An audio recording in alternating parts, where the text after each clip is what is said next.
In this video I'm gonna show you how to fix WhatsApp audio message problem. That means you can't send voice messages. First of all, you have to update your WhatsApp. To update your WhatsApp, go to the Play Store and check if your WhatsApp update is available or not. If WhatsApp update is available, then update it. Here as you can see, my WhatsApp update is available, so I'm gonna update my WhatsApp. Tap on Update to update it. After updating your WhatsApp, then open your mobile settings. Then scroll down and find out Apps option.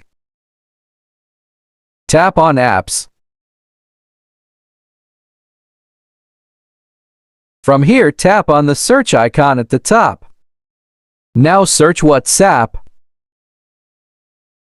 Then tap on it.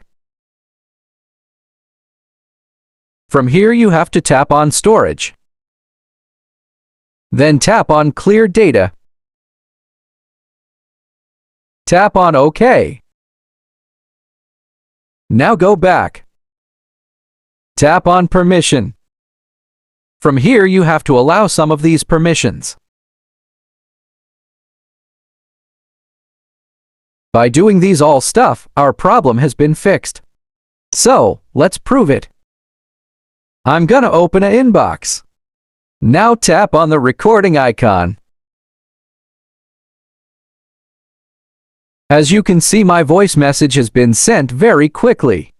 I hope you understand the full process. If you think this video is useful, then don't forget to like this video and subscribe to the channel. And also, if you face any problem, then please comment.